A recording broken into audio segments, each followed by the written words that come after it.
শ্বশুর মশাই বলতে, বাবা নামাজটা পারোনি? বাবা গো, ও বাবা, আমার বাবা জীবনে আমাকে নামাজ শিক্ষা দেয় নাই। তো চলো বাবা আমরা নামাজ আদায় করি। আমি দাঁড়াই সামনে, তুমি দাঁড়াবে পিছনে। আমি যেইভাবে নামাজ পড়বো তুমি সেইভাবে নামাজ পড়বা। আচ্ছা ঠিক আছে। নামাজ শুরু হয়ে গেছে। আল্লাহু আকবার। জামাই মশাই পিছনে নামাজে দাঁড়াইছে, আল্লাহু আকবার বললাম। শ্বশুরের লুঙ্গিটা ছিল একটু উপরের দিকে, বুমরা ফুকা একটা দৌড়াদৌড়ি কইরা ওই লুঙ্গির ভিতরে ঢুকে গেছে, বুঝতে পারে নাই। এটা দৌড়তেছে, বাইরে রাস্তা হয় না, বেটার ফাওয়ার মধ্যে কেমন মারছে, যে কেমন মারছে, বেটা পুরা বেটা লাভ মারিস, ওরে বাপরে বাপ। তা হেও পিছন দিকে লাভ দিছে, আল্লাহ ওরে বাপরে বাপ কইয়া। নামাজ শেষ করে বুড়া বেটা কয়, তুমি লাভ দিছো কে লেগে? কয় আপনি তো লাভ দিচ্ছেন, কইছেন যে আপনি যা যা করেন তাই তা আমি করতাম, এর লেগে আপনার লাভ দিচ্ছেন দিকে আমিও লাভ দিচ্ছি। বুড়া বেটা লাভ দিয়ে উঠছে এক হাত, হ্যাঁ উঠছে 3 হাত। আমার যদি কোনো নামাজ আদায় করে, আল্লাহ রাব্বুল আলামিন আমার উম্মতকে 4টা জিনিস দান করবেন। কয়টা? এই 4টা জিনিসের মধ্যে সর্বপ্রথম হলো, দুনিয়ার বুকে যতদিন বসবাস করবে তার খাবার এবং পড়ার পৃথিবীতে কোনোদিন অভাব হবে না। 2 নম্বর, কিয়ামতের ময়দানে বিপদের দিন ফুলসেরাতটা দরদর করে পার হয়ে যাবে। ওজন করার সময় ওজনটা ভারী হয়ে যাবে। ডান হাতের মধ্যে আমল নামা দেওয়া হবে। কিয়ামতের দিন কঠিন ময়দানে নবী আমার বললেন, যেই ব্যক্তি নামাজ আদায় করবে কিয়ামতের দিন কঠিন ময়দানে আল্লাহ পাক তাকে বিনা হিসাবে জান্নাত দান করবে। দয়ার নবী, মায়ার নবী, রহমতের নবী 63 বছর এই পৃথিবীতে অবস্থান করেছেন। কেন? উম্মতের হেদায়েতের জন্য, উম্মতের নাজাতের জন্য। কোন কাজ করলে আমার উম্মত জান্নাতি হবে, কোন কাজ করলে এই পৃথিবীতে উম্মত সম্মানী হবে, এবং কেমন করে এই পৃথিবী থেকে জান্নাতের রাস্তাটা পরিষ্কার করবে, তার জন্য নবীজি বলেছেন যে আমি নবী 63টা বছর শুধু কষ্ট করে গেলাম আমার উম্মতের নামাজটা প্রতিষ্ঠা করার জন্য। আল্লাহু আকবার বলেন। সেই নামাজ কি আমাদের মধ্যে আছে? আমার যদি কোনো উম্মত নামাজ আদায় করে, আল্লাহ রাব্বুল আলামিন আমার উম্মতকে 4টা জিনিস দান করবেন। কয়টা? এই 4টা জিনিসের মধ্যে সর্বপ্রথম হলো, দুনিয়ার বুকে যতদিন বসবাস করবে তার খাবার এবং পড়ার পৃথিবীতে কোনোদিন অভাব হবে না। 2 নম্বর, কিয়ামতের ময়দানে বিপদের দিন ফুলসেরাতটা দরদর করে পার হয়ে যাবে। ওজন করার সময় ওজনটা ভারী হয়ে যাবে। ডান হাতের মধ্যে আমল নামা দেওয়া হবে। কিয়ামতের দিন কঠিন ময়দানে নবী আমার বললেন, যেই ব্যক্তি নামাজ আদায় করবে কিয়ামতের দিন কঠিন ময়দানে আল্লাহ পাক তাকে বিনা হিসাবে জান্নাত দান করবে। এই জন্যই তো কবি বলেছেন, নামাজে নামাজিকে সরল পথে আনতে পারে, নামাজে নামাজিকে সরল পথে আনতে পারে, নামাজে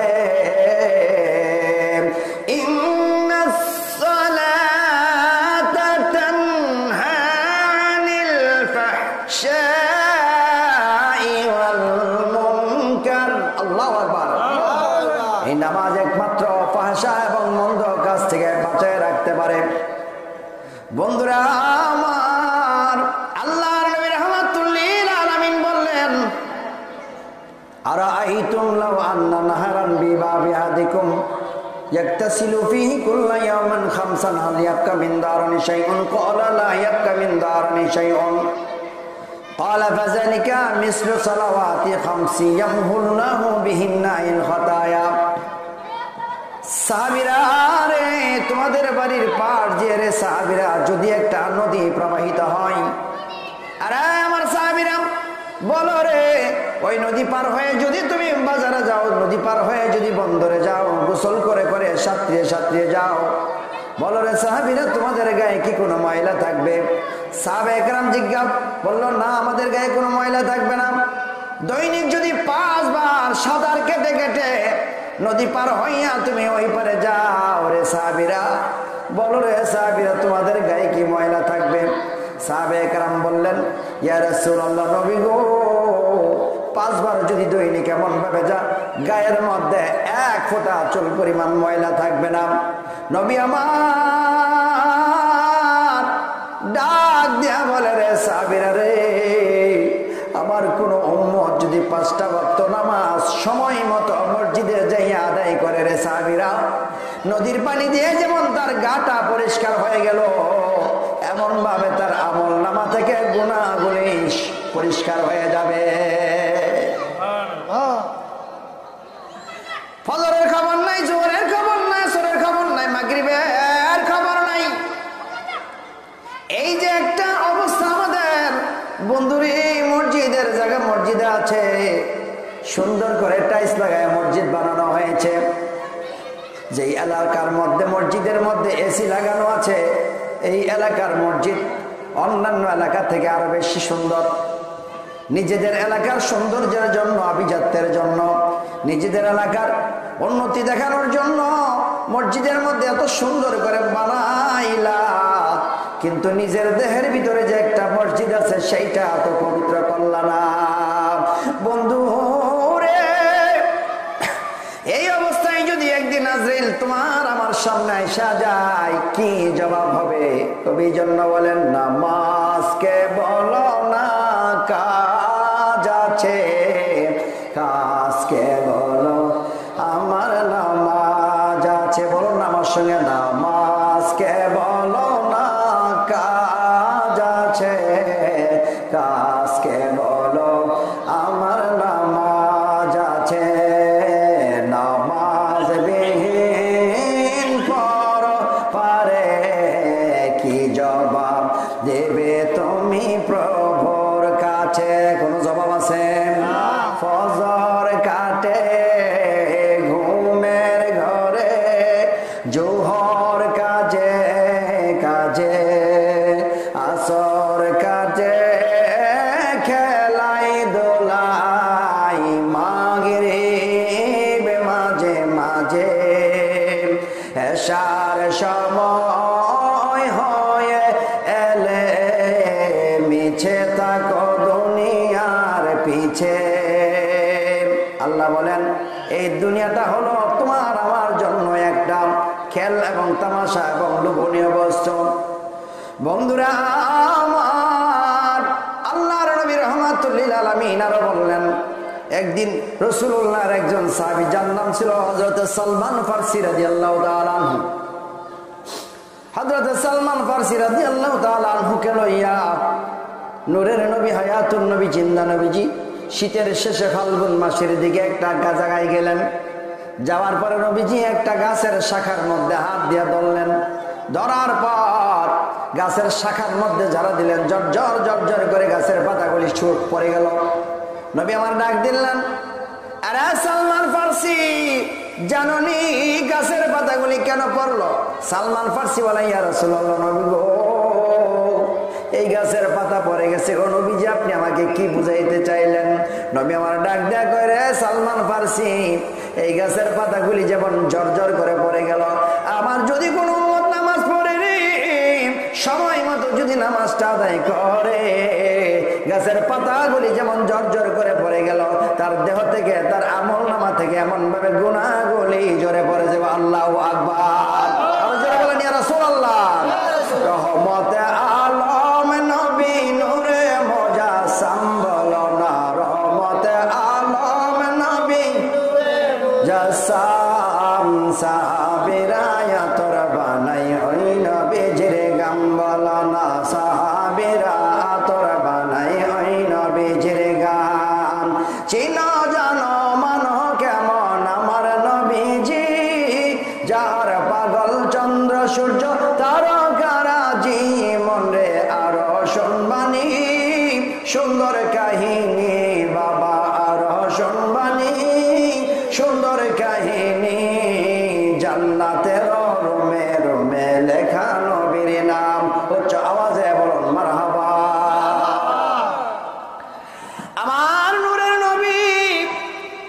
নামাজ প্রতিষ্ঠা করার জন্য গো পেটের মধ্যে পাথর পর্যন্ত বাঁচছে। কথা বলেন ঠিক কিনা? একদিন নয়, 2 দিন নয়, দুজাহানের বাদশা নবীজি 3 দিন পর্যন্ত না খাইয়া পেটের মধ্যে পাথর বাইদা যুদ্ধের ময়দানে গিয়েছে। আরে নবীর উম্মত, যত সহজে আমরা নামাজ ছেড়ে দিয়েছি, যত সহজে আমরা হক হালাল ছেড়ে দিয়েছি, আমার আপনার নবী কিন্তু এত সহজে ইসলাম প্রচার করে নাই রে বন্ধু। কাপড় ছিল না, তালি লাগাইয়া কাপড় পরতো। কাপড়ের মধ্যে সুতা ছিল না, খেজুর গাছের ডাল কাইটা সেলাইয়া সেলাইয়া আমার নবী পরিধান করেছে। বন্ধুরে আমার, সেই নবী এখনো তো মদিনার রওজায় শুয়ে আছে রে। এখনো তো ভক্তরা যখন রওজা মুবারকের মধ্যে যায়, নবী বলেন মান যারা কাবেরি ওয়াজাবাত লাহু শাফাতি, যেই ব্যক্তি আমার রওজার ভিতরে আসবে রে, আয়েশা আমি নবীকে সালাম জানাইবে। সামনে দাঁড়ায় সালাম দিলে যেমন ভাবে সালাম, দূরে থেকেও আমাকে সালাম দিলে এরকমই সালাম হয়ে থাকে। আমি নবী ওই সালামের জবাব দেই, আমি আমার ওই উম্মতের জন্য কিয়ামতের ময়দানে শাফাআত করব। আল্লাহু আকবার। মানে শাফায়াতের কান্দারি, আরে শাফায়াতের কান্দারি মদিনাওয়ালা ইয়া মুহাম্মদ মুস্তাফা নবী, আওয়াজ বলে ভাইয়া মুহাম্মদ মুস্তাফা নবী কামলেওয়ালা, আরে শাফায়াতের কান্দারি মদিনাওয়ালা ইয়া মুহাম্মদ মুস্তাফা নবী কামলেওয়ালা। কেউ বা বলে নবী নূরের পুতুল, কেউ বা বলে নবী গোলাপের ফুল, নয় সে গোলাপ নয় সে পুতুল নূর আল্লাহ ইয়া মুহাম্মদ মুস্তাফা নবী কামলেওয়ালা, ইয়া মুহাম্মদ মুস্তাফা নবী সাল্লাল্লাহু আলাইহি। জোরে জোরে বলো না মারহাবা। এ বন্ধু, বন্ধু রে, যে ব্যক্তি নামাজ আদায় করবে, আল্লাহ রাব্বুল আলামিন কিয়ামতের দিন তার কোনো অভাব রাখবেন না, জান্নাত দিয়ে দেবেন। আল্লাহ রাব্বুল আলামিন কোরআন কারীমে ইরশাদ করলেন, নামাজের ব্যাপারে আরো বললেন। আল্লাহ রাব্বুল আলামিন বললেন, ইয়াউমা ইউকশাফু আন শাকিন ওয়া ইয়াদউনা ইলাস সুজুদি ফালা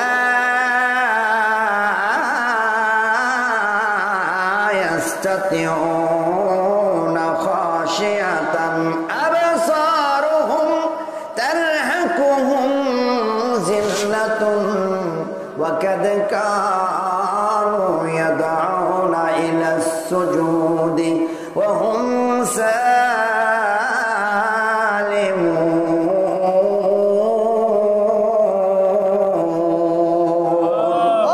আল্লাহ পাক বললেন, কিয়ামতের দিন আল্লাহ রাব্বুল আলামিন সমস্ত মানুষদেরকে ডেকে ডেকে বললে, মানুষেরা রে, আমার পয়গম্বরেরা দুনিয়াতে গিয়েছিল কেন?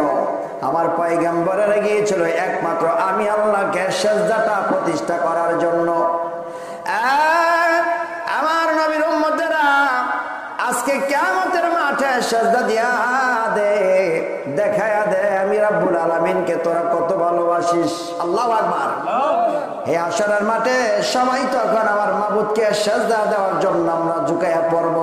আল্লাহ পাক এই আয়াতে বলছেন, এরপরে সিজদায় ঝুঁকায় যখন পড়বে তারাই সেদিন সিজদা দিতে পারবে যারা দুনিয়াতে আমার আল্লাহকে মসজিদে যাইয়া সিজদা দিতে পেরেছে।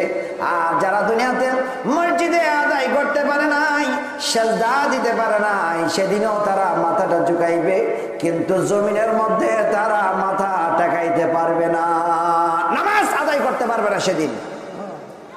মসজিদের সঙ্গে যারা সম্পর্ক রেখেছে, মসজিদে যাতায়াত করেছে, কিয়ামতের দিন সেদিন আমার আল্লাহ মসজিদকে ডাক দিবে, সেদিন মসজিদ সেখানে উপস্থিত হয়ে যাবে। আল্লাহ পাক বলবে, যারা যাত্রী আছো তারা তাড়াতাড়ি করে মসজিদের মধ্যে উঠে যাও। জান্নাতের যাত্রীরা জান্নাতে যাওয়ার জন্য মসজিদের মধ্যে উঠে যাও। তখন তারা মসজিদের মধ্যে উঠবে। সেদিন যে সমস্ত মানুষ মসজিদের সঙ্গে সম্পর্ক রাখছে, দুনিয়াতে যেমন ট্রেন বাস ছাড়া বিমান ছাড়া এক স্থান থেকে আরেক স্থানে যাওয়া যায় না, এমন ভাবে কিয়ামতের দিন প্রত্যেকটা মানুষের জান্নাতের জন্য বাহন হয়ে যাবেন প্রত্যেকটা মসজিদ যে মসজিদের সঙ্গে সম্পর্ক রেখেছে। আল্লাহু আকবার। আর জোরে বলেন ইয়া রাসূলুল্লাহ। এই নামাজ কি আমাদের মধ্যে আছে? নামাজিকে সরল পথে আনতে পারে, কিন্তু নামাজ আমরা ছেড়ে দিয়া গরম পথে আমরা হাঁটি। আমাদের মধ্যে মিথ্যাবাদী আছে না নাই? সুর আছে না নাই? ডাকাত আছে না নাই? জিনাখোর আছে না নাই? সুদ ঘুষ এগুলি মনে ভালো আছে? আছে? এখানে কম, আমাদের এলাকায় বেশি থাকতে পারে আর কি, সব জায়গায় কম বেশি আছে না নাই? কবরের ফেরেশতারা তারা কি মনে করে আদর করবো না? গেলেই তো হেমটা তাল দিবে, জুরছে মারো হেইও কোনে চাপাটা ফাটাই লিব। কথা বলেন ঠিক কিনা? কবর থেকে মানুষ স্টেশন প্রথম আযাব শুরু হয়ে যাবে। এই কবর থেকে মানুষের আযাব শুরু হবে। আল্লাহ পাক হাশরের মাঠে সর্বপ্রথম আপনার আমার নামাজের হিসাব নেবে। যার নামাজ ঠিক নাই তার ইমানের ঠিক নাই, আমলের ঠিক নাই। যার ওযু ঠিক নাই তার নামাজ ঠিক নাই, আর যার নামাজ ঠিক নাই তার জান্নাতের রাস্তা ঠিক নেই। এই জন্য আগে পবিত্রতা, তারপরে হচ্ছে আমাদের নামাজ। নামাজ ছাড়া কেউ জান্নাতে যেতে পারবে না, জান্নাতের গন্ধও পাবে না। আমরা জান্নাতে যেতে চাই কি চাই না? তাহলে মসজিদের আশেপাশে আমাদের সম্পর্ক রাখতে হবে। আমাদের সমাজে এমনও মানুষ আছে জীবনে কোনোদিন মসজিদে যায় নাই, একটা ওয়াক্ত নামাজ পড়ে নাই, আছে না নাই? এমন অনেক মানুষ আছে। বন্ধুরা আমার প্রায় সময় বলে, মসজিদের ভিতরে জামাত শুরু হয়েছে, মনে করেন জোহরের সালাত, এমন সময় মসজিদের বাইরের থেকে একটা গরু মসজিদের ভিতরে ঢুকে গিয়ে পায়খানা করে দিছে। ইমাম সাহেব খুশি হবে না রাগ হবে? মারাত্মক রাগ হয়েছে। হইয়া কয়, কি মিয়া তোমার গরু মসজিদের ভিতরে ঢুকে পায়খানা করে দিয়ে দেখো না, বান্ধা রাখতে না?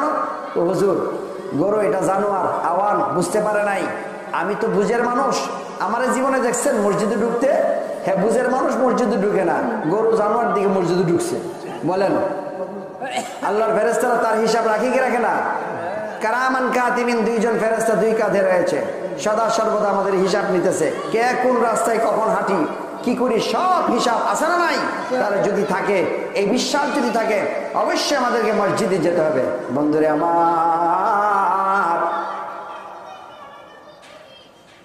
মক্তব হচ্ছে আমাদের প্রথম শিক্ষার কেন্দ্রস্থল, যেখানে গেলে সকালবেলা কোরআন শরীফ শিক্ষা করা হয়, যেখানে গেলে তাসবিহ শিক্ষা দেওয়া হয়, দোয়া মাসিরা শিক্ষা দেওয়া হয়, তারপরে তাশাহুদ শিক্ষা দেওয়া হয়, দুরূদ শরীফ শিক্ষা দেওয়া হয়, কোন খাবার খেলে কি দোয়া, পানি খাবার দোয়া, ভাত খাবার দোয়া, ঘুমানোর দোয়া, গাড়িতে চড়ার দোয়া, এই দোয়াগুলি প্রাথমিক শিক্ষা মক্তবের মধ্যে দেওয়া হয়।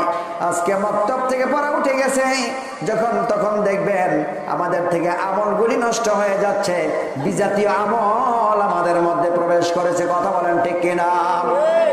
এই বিজাতীয় আমল থেকে নিজেকে যদি আপনি আমাকে রক্ষা করতে না পারি, এই দুনিয়া থেকে আমাদের শাস্তি হবে।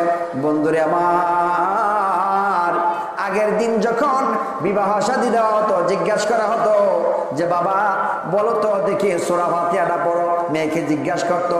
ছেলে দেখতে গেলেও ছেলেকে জিজ্ঞাসা করতো সূরা ফাতিহাটা পড়ো।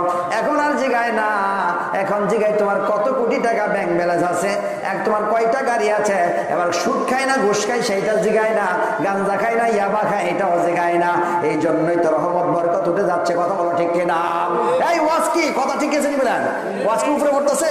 এরা বন্ধু বান্ধবী হিসাব করে দেখেন কোথায় গেল সেই দিন যখন মানুষ জিজ্ঞাসা করতো সূরা ফাতিহাটা সঠিকভাবে বলো। বাবারে তুমি কি নামাজটা সঠিকভাবে আদায় করতে পারো কিনা সেটা বলো, নামাজের অর্থ কয়টা, রাকাত কয়টা, এটা জিজ্ঞাসা করতো। আজকে সেইটা জিজ্ঞাসা করে না, কারণ দিন দিন মানুষ যখন বেকায়দা হয়ে গেছে, মানুষকে আর এগুলি জিজ্ঞাসা করার প্রয়োজন পড়ে না। মানুষ এমনিতে দুনিয়ার চূড়ান্ত দুনিয়াদার হয়েছে। এখন নতুন জামাই শ্বশুর বাড়িতে যখন গেছে, শ্বশুর তিনি আবার খুব নামাজি আর কি, তিনি আবার বাউল গানের মধ্যে যায় না, ওই গানের আসরের মধ্যে বসেন আর কি, গাঞ্জাও খায় না, আর ওইরকম মানে ইমানদার আর কি, মুত্তাকি পরেজগার মানুষ, আল্লাহওয়ালা মানুষ। কবরের ভয় আছে, ফেরেশতার ভয় আছে, আযাবের ভয় আছে, এই জন্য তিনি হিসাব করে চলে। এখন এই শ্বশুর বাড়িতে নতুন জামাই জন আসছে, আর শ্বশুর চিন্তা করতেছে আমার জামাইটাতে বিয়ে দিলাম, হ্যাঁ মেয়েটারে, জামাইটাকে নামাজি নি, দেখি জিজ্ঞাসা করতেছে, বাবা তুমি কি নামাজ পড়তে জানো? আব্বা আমার জীবনে তো নামাজ পড়ি নাই, কারণ আমার আব্বা আমারে মক্তব শরীফের মধ্যে ভাড়াইছে না। মক্তবের পর আমি জীবনে পড়ি নাই, কোরআন শরীফে পড়ি নাই। আমি যা শিখেছি সেটা হলো সকালবেলা দাঁত ব্রাশ করার সময় একটা ছেড়ে দিয়েছি, গান ছেড়ে দিয়েছি, ইংলিশ গান। এটার তালে তালে আমি দাঁত মরাইছি, এটা হলো আমার ব্যায়াম। এটা আমার আব্বা শিখাইছে। আমি যখন বাজারে গেছি প্যান্ট পরে গেছি, হাফ প্যান্ট আছে না দেখবেন কতগুলো ফুলাবান হাফ প্যান্ট পরে হাঁটে, হ্যাঁ, আর মনে মনে ভাবে আমি আমেরিকার থেকে আইছি, করতে আইছে মনে মনে ভাবে আমি আমেরিকার থেকে আইছি। তুই মনে মনে ভাব আল্লাহর ফেরেশতারা কইতেছে তুই যে কত নম্বর রে, কারণ তুই কি জন্য হাঁটু দেখায় হাঁটবি? তোর বয়স হয়েছে 16 বছর বয়স হয়ে গেছে, তুই কি জন্য হাঁটু দেখায় হাঁটবে? 22 বছরের ছেলে যখন হাঁটুর উপরে কাপড়টা উড়াই হাঁটে, বুঝবেন যে শয়তান একটা দুইটা না হাজার হাজার শয়তান এর গাড়ির মধ্যে সর হয়েছে। এই কারণে হাফ প্যান্ট পরে হাঁটে। আবার অনেক আছে দেখবেন মোটর সাইকেল চালা হাফ প্যান্ট পরে পরে, আছে না নাই? এগুলি শান্তি না শান্তি? এই পোলা বান্ডি যদি হঠাৎ করে মরে জায়গা, আল্লাহ না করুক, দেখবেন যে কবরে যাওয়ার পরে মনে হয় ফেরেশতারা একেবারে দুলনা লইব তাড়াতাড়ি জান্নাতে মন লাগে নাকি? নাহলে কবর থেকে মাস শুরু হইব।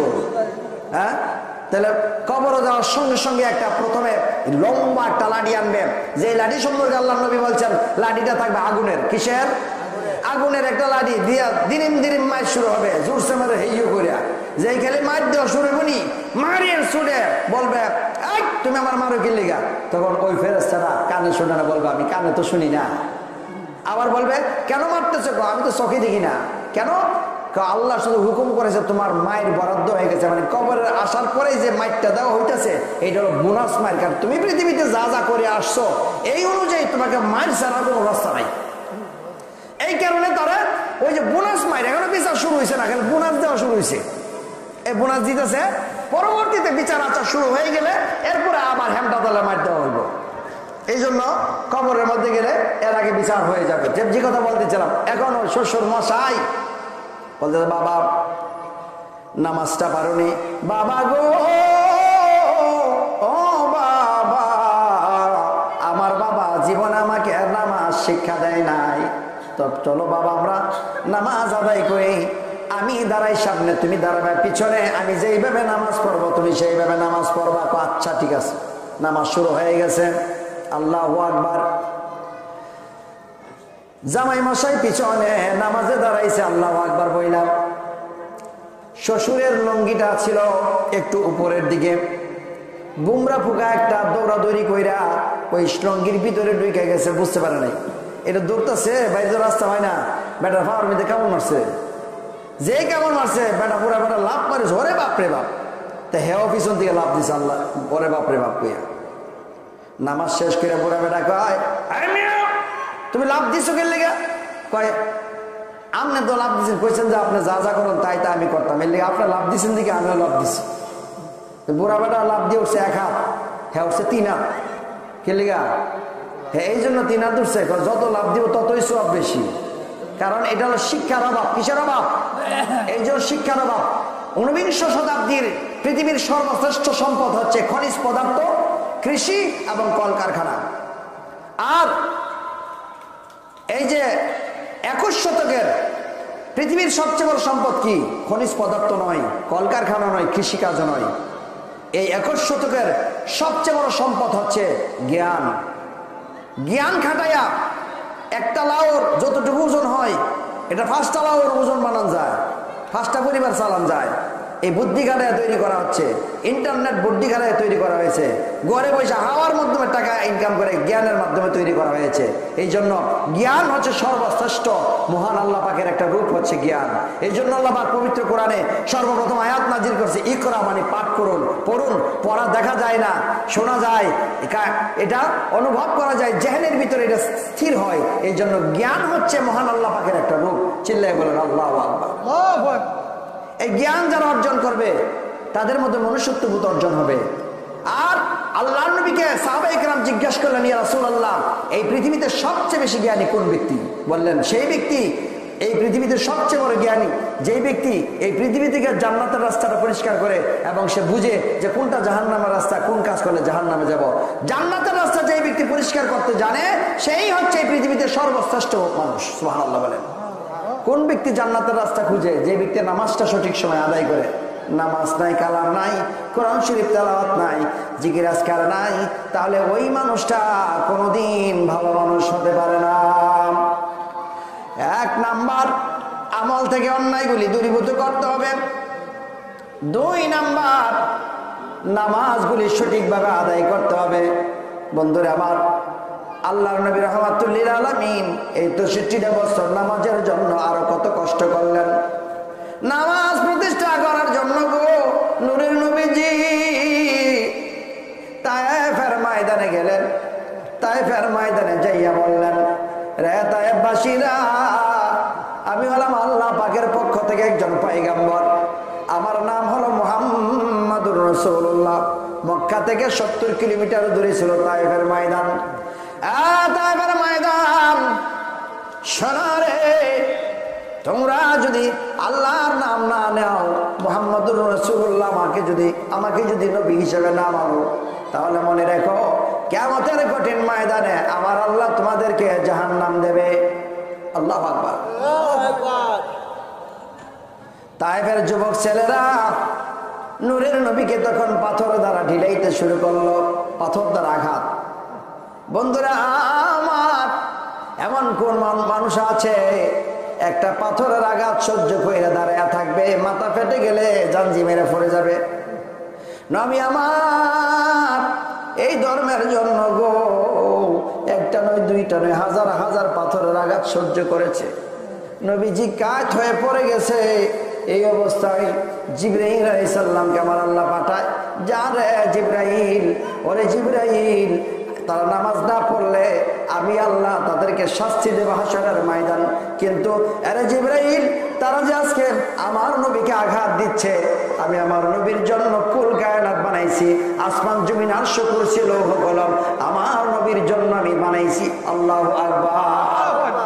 আমার নূরের নবীকে তায়েফের ময়দানে পাথর দ্বারা আঘাত করেছে রে, আমি আল্লাহ সহ্য করতে পারি না রে। যারে ফেরেশতারা, যা আমার নবীকে যাইয়া তোরা সাহায্য কর। জিবরাইল আলাইহিস সালাম নবীর কাছে এসে বললেন, ইয়া রাসূলুল্লাহ, নবী গো, আপনি নবী আমাকে হুকুম দেন গো নবীজি, আমি এই তুর পাহাড়টাকে এক হাতে নেব আর উহুদ পাহাড়কে আরেক হাতে নেব। 2টা পাহাড়কে 2 হাতে লইয়া গো এখানে এমন ভাবে ডলা মারবো, এই তায়েফের জমিনের মধ্যে একটা মানুষও জীবিত থাকবে না। আল্লাহু আকবার।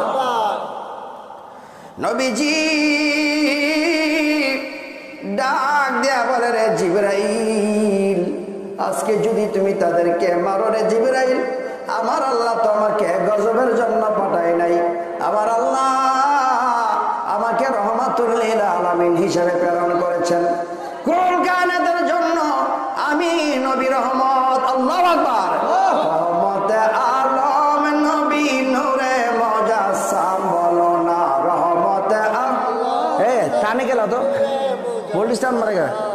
সাহাবীরা আতর বানাই ওই নবীজির গাম, সাহাবীরা আতর বানাই ওই নবীজির গাম, চিনো জানো মানো কেমন আমার নবীজি, যাহার পাগল চন্দ্র সূর্য তারকারাজি, মন রে আরো শুনবান এই সুন্দর কাহিনী, বাবা আরো শুনবানি সুন্দর কাহিনী, জান্নাতের রোমে রোমে লেখা নবীর নাম। জোরে জোরে বলো না মারহাবা। যে নবীর গায়ে জীবনে কোনোদিন মশা বসে নাই, যে নবীর গায়ে কোনোদিন মাছিটা পর্যন্ত বসে নাই, যে নবীর জন্য আমার আল্লাহ কুল কায়নাত বানাইলেন গো, ওই নবীকে পাথরের আঘাতে এমন ভাবে মারলো। হাদিস শরীফে আছে, পাতার মধ্যে এত ভাবে আঘাত করে, ছোট ছোট মাসুম বাচ্চাদেরকে ডাইকা কয়, এটা একটা পাগল, পাগলটাকে ঢিল মারো।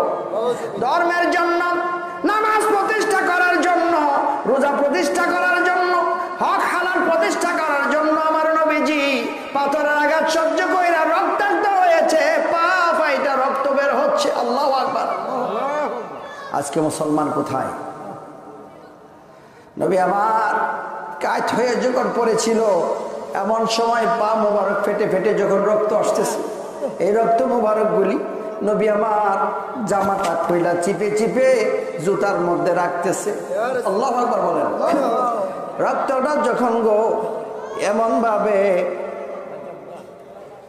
ভাবে যখন রক্তগুলি জুতার মধ্যে রাখতেছে, হযরত আবু বকর সিদ্দিক রাদিয়াল্লাহু তাআলা আমার নবীর সঙ্গে ছিল, বলি ইয়া রাসূলুল্লাহ, নবীজি এই রক্ত মুবারক গুলি কেন আপনি রাখছেন গো নবীজি? জমিনের মধ্যে ঢেলে দেন। নবীজি আমার ডাক দিয়ে বলে, রে আবু বকর রে, নবীর সঙ্গে থাকো, তুমি নবী চিনো না। একটা ফোঁটা রক্ত যদি তায়েফের ময়দানে পড়ে রে, এই জমিনের ভিতরে একটা গাছও জন্ম নিবে না। আমি আল্লাহ, আমার আল্লাহ আমাকে পাঠাইছে রহমত হিসেবে, গজব হিসেবে পাঠাই নাই। আবু বকর, একটা ফোঁটা রক্ত জমিনের মধ্যে পড়তে দেওয়া যাবে না। আল্লাহু আকবার। দয়াল নবী তুমি গুণমণি, ওরে পাপী লোক তোরাবে বলে নবীজি কোরআনেতে শুনি গো নবী, নবী তুমি নবীউল আম্বিয়া, রহমতের ভান্ডার তুমি, সর্বগুণের গুণী গো নবীজি, সর্বগুণের গুণী। আহম্মদ মুহাম্মদ নামে গো নবীজি করিল সৃজন গো নবী, নবী তুমি নবীউল আম্বিয়া। উচ্চ আওয়াজে বলুন না মারহাবা। আমার নবী নামাজের জন্য, কালেমার জন্য এত কষ্ট করলো রে মুসলমান, যত সহজে আমরা নামাজ ছেড়ে দিয়েছি। বন্ধুরা আমার, কিছুক্ষণ পরে আবার জিবরাইল আলাইহিস সালাম আয়েশা বলে, নবী গো আমাকে আপনি আদেশ করেন গো নবীজি, আমার ৬৬০০ পাখা আছে, এই পাখা দ্বারা এমন ভাবে এখানে আঘাত করব, এই তায়েফের ময়দানে আমি একটা মানুষও জিন্দা রাখবো না। নবীজি তখন বললেন, রে জিবরাইল, তারা বুঝতে পারে না, সেই জন্য আমাকে আঘাত করেছে। আমি নবী তো গজব না, আমি তাদের জন্য বদদুয়া করতে পারবো না।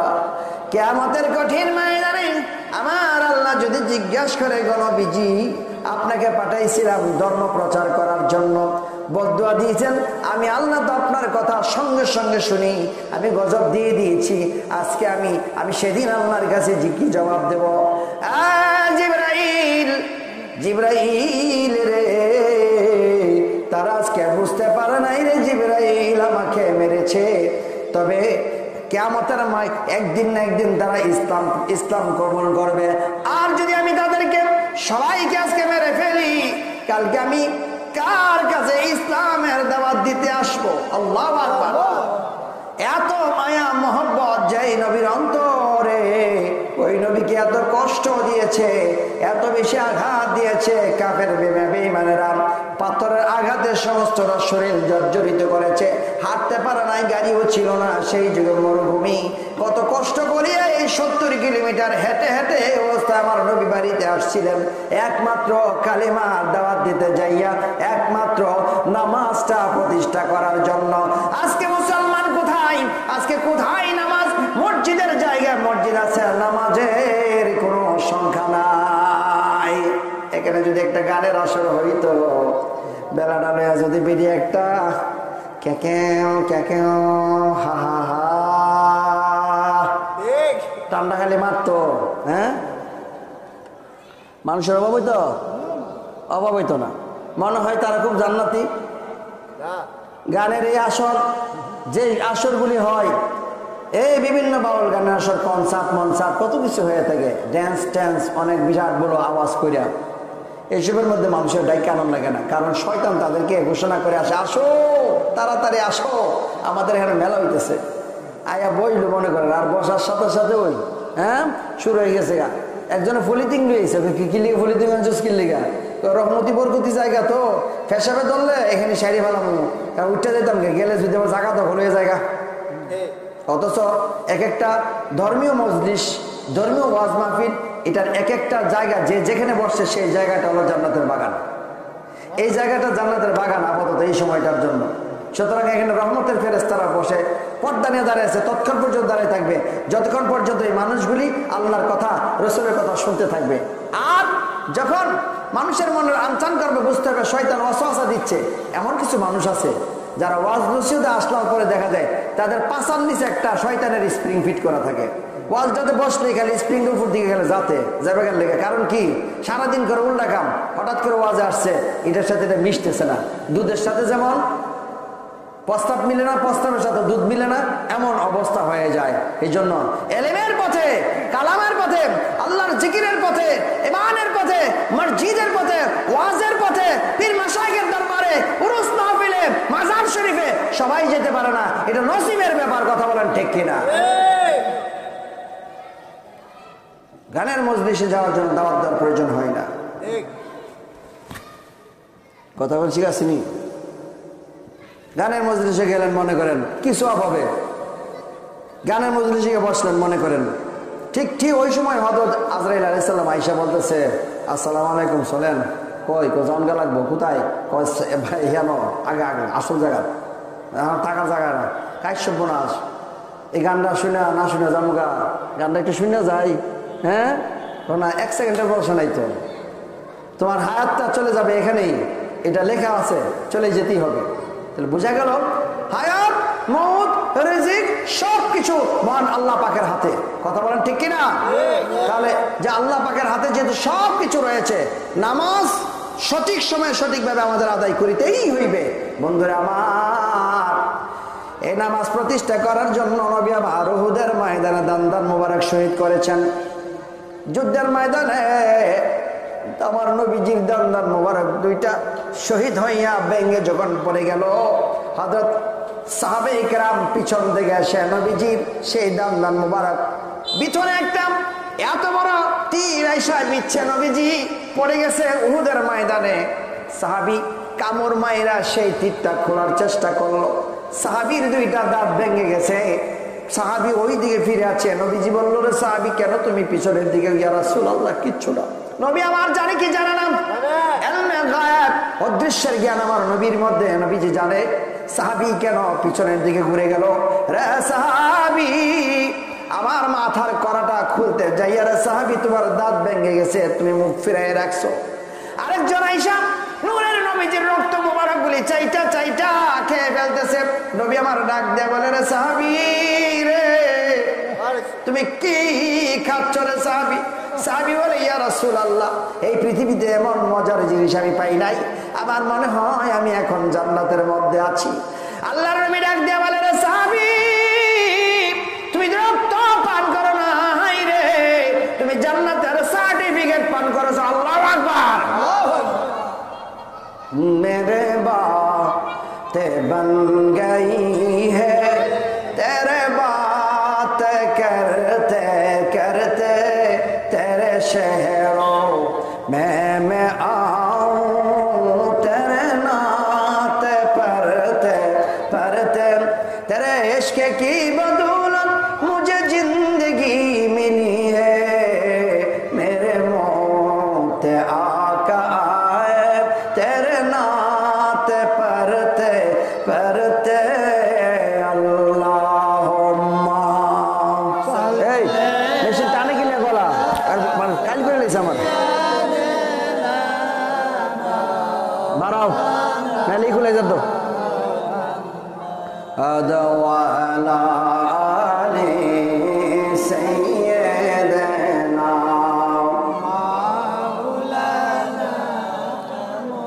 এনে যদি গলা ভাঙ্গা লাই তাহলে আর কেন ওয়াজ করতে পারবো? এখান থেকে যে কোনো মূল্যে আমাকে লালপুর গিয়ে পৌঁছতে হবে। 10:30 এক জোড়া কথা, বড় জোর 11টা আগে পৌঁছতে হবেই। তো এখানে গিয়ে ওয়াজ করতে না পারলে আমার জান বাঁচবো? বেড়াতে দাওয়াত দিচ্ছেন আমারে শখ করিয়া, এই কথা বলেন ঠিক কিনা? গলাটা একটু রক্ষা করার ব্যবস্থা করো। তুমি বুট মেশিন যেহেতু তুমি পারবা, তুমি একটু চেষ্টা করো। এটা হরেন্ডা আছে না, মাইক্রোফোনটা টাই না মনে হয় যেন আমারও সহকারে খাই নিতে চাইতেছে।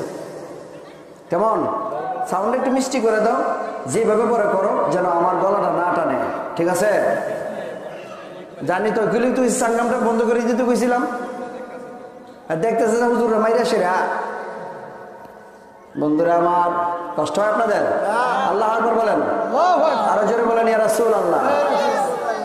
নামাজের জন্য নবীজি উহুদের ময়দানে দন্দন মোবারক শহীদ করলেন। রক্তে লাল হয়েছে উহুদের ময়দান। নবী আমার এরপরে উম্মতকে নামাজ শিক্ষা করে দিয়ে এই পৃথিবী থেকে বিদায় হইলেন। বন্ধুরে আমার নূরের নবী, হায়াতুন নবী, জিন্দা নবীজি পেটে পাথর বাঁধিয়া যুদ্ধের ময়দান করতে গিয়ে জিজ্ঞাসা করা হলো, নবীজি কেন গো নবীজি আপনি কাত হয়ে পড়ে গেলেন? নবী আমার ডাক দিয়ে বলে, আমি কাত হয়ে বললাম, জানো রে সাহাবী, আজকে 3 দিন পর্যন্ত আমি নবীর বাড়িতে কোনো খাবার নাই, আমার ঘরে চুলা জ্বলে না। এই অবস্থায় ধর্মের জন্য আমি যুদ্ধের ময়দানে যুদ্ধ করতে আসছি। আল্লাহু আকবার। এই অবস্থায় যুদ্ধ করতে যাইয়া পড়ে গেলে নবীজি সঙ্গে ছিল একজন সাহাবী। আয়েশা বললেন, ইয়া রাসূলুল্লাহ, ইয়া হাবিবাল্লাহ, নবী গো আমার বাড়িতে দাওয়াত লন। হযরত জাবের রাদিয়াল্লাহু তাআলা বলেন, আমার বাড়িতে দাওয়াত লন গো নবীজি, আমি আপনাকে দাওয়াত দিলাম, আমি গরিব মানুষ হতে পারি গো নবীজি, আমার বাড়িতে যা আছে তা দিয়ে আপনাকে খাওয়াইব।